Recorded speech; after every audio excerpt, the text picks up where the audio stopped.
We want justice. We want justice. Hayat want justice. Hayat want justice. We want justice. We want justice. Hayat want justice. Hayat Baloch को इंसाफ दो, इंसाफ दो। hayat Baloch को इंसाफ दो, इंसाफ दो। बिस्मिल्लाहिर्रहमानिर्रहीम। इस वीडियो के स्टार्ट में जितने आपने नारे सुने या जितने लोगों को देखा, ये इस्लामाबाद की मुख्तलिफ यूनिवर्सिटीज़ में पढ़ने वाले बलोच तलबा तालिबात थे जो अपने मुतालबात लेके इस्लामाबाद नेशनल प्रेस क्लब के बाहर जो एहतजाज के लिए इकट्ठे हुए हैं। मुझे हैरत तब हुई जब मैंने इनके पोस्टर्स पे लिखे नारे पढ़े। मुझे हैरत हुई कि पाकिस्तान में बसने वाले इतने जवान तलबा और तालिबात को अपनी ही रियासत से इतने गिले शिकवे हैं, क्योंकि रियासत की जो मिसाल है वो अपने बसने वालों के लिए एक माँ सी है। यानी इतनी शफकत शफीक होती है एक रियासत अपने बसने वाले शहरी हैं उनके लिए। आज की गुफ्तगू में जो मुताल्लिका इदारे हैं उनकी तवज्जो मबजूल करवाएंगे कि आखिर ऐसी क्या वजूहात हैं कि इतने नौजवान जो इस मुल्क की बुनियाद हैं,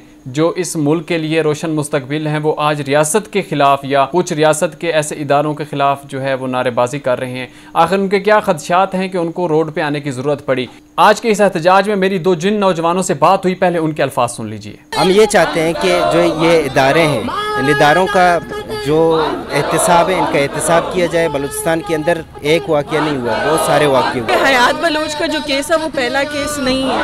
पिछले 10-20 सालों में बलूचिस्तान में आए दिन जबरी गुमशुदगियाँ होती रहती है, लोगों को उठाया जाता है। इन नौजवानों से बात करते हुए मैंने इनको ये चीज़ बावर कराई कि हयात बलोच के वालिदैन के पास मुतल्लिका इदारे के आला अफसरान गए और उन्होंने यकीन दहानी कराई कि जो इस कत्ल में जो लोग मुलव्विस हैं उनको कैफरे किरदार तक पहुंचाएंगे, उनके खिलाफ इंक्वायरियां होंगी, हत्ता कि इंसाफ की यकीन दहानी भी कराई गई। लेकिन इसके बावजूद उन नौजवानों का क्या कहना था, सुन लीजिए। जो पेशरफ्त इसको कह रहे हैं, उस टाइम उनके माँ बाप के सामने 5-6 FCO एहलकारों ने मिल के उसको घसीट के उसके हाथ पाँव बांध के उसको रोड पे ले आए।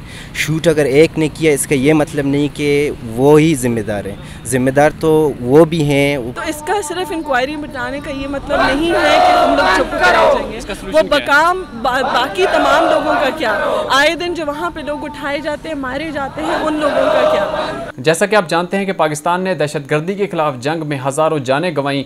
जो हमारे सिक्योरिटी के इदारे हैं उन्होंने अपनी कुर्बानियाँ भी दी। लाजवाल बहुत सारे नौजवान अफसरान की लाशें उठाई गई, बहुत सारे फ़ौजी जवानों की लाशें उठाई गई, बहुत सारे शहीद हमने इस मंजिल में अपने इस अमन लाने के लिए हमने गंवा दिए। लेकिन जंग जीतने के बाद मुतल्लिका रियासत के शहरियों को अमन मुहैया करना भी इदारों की जिम्मेदारी है। हम इतनी नौजवान नस्ल की आवाज़ नहीं दबा सकते। आखिर एक न एक दिन इन इदारों को अपना रोल प्ले करना पड़ेगा, क्योंकि हम माजी में देख चुके हैं कि बहुत सारी बैरूनी कुव्वतें जो हैं पाकिस्तान में अमन को सबुताज करने के लिए, अमन को ख़त्म करने के लिए ऐसी काविशों में मशगूल रही हैं। उन्होंने काफ़ी लोगों को भी यहाँ इस्तेमाल किया, स्टेट के ख़िलाफ़ इस्तेमाल किया, रियासत इवन पाकिस्तान के जो अमन कायम करने वाले इदारे हैं उनके खिलाफ इस्तेमाल किया। माजी में पाकिस्तान ने इसमें कामयाबी भी हासिल की, कई लोग ऐसे गिरफ्तार भी हुए जो मुल्क दुश्मन एक्टिविटीज़ में मुलव्विस थे।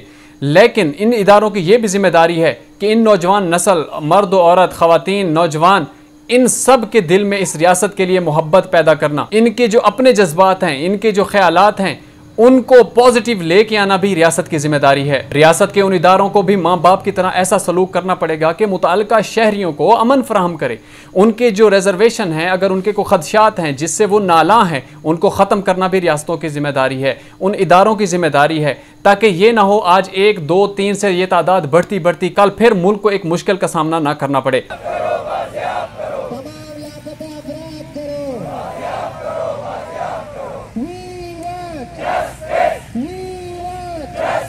इसके साथ साथ मैं ये जरूर कहूंगा कि एहतजाज करना आपका हक है। जितने नौजवान बलोच मौजूद थे उनका हक है कि वो पूरा मन एहतजाज कर सकते हैं, लेकिन कुछ ऐसे स्लोगन पढ़ने में आए जो रियासत के खिलाफ थे, क्योंकि रियासत एक माँ की तरह है। खुदारा आप भी एहतजाज जरूर करें, अपने हकूक का दिफा भी जरूर करें, अपने हकूक को मांगने के लिए अगर सड़कों पर भी आना चाहें तो आए, लेकिन खुदारा किसी भी ऐसे दुश्मन अनासर के हाथ में खिलौना मत बनिए कि अपनी रियासत को पूरी दुनिया में मजाक ना बनाया जाए। याद रखिए कि इस मुल्क के अंदर हमने अमन कायम करने के लिए हजारों जानें दी हैं। खुदारा मुतल्लिका इदारे इन लोगों के साथ मिल बैठे, इनके मुतालिबात को सुने, इनके तमाम जायज मुतालिबात को फौरी पूरा किया जाए, ताकि ये लोग इस रियासत के अमन और मुल्क के मुस्तकबिल के हमेशा के लिए जामिन रह सकें।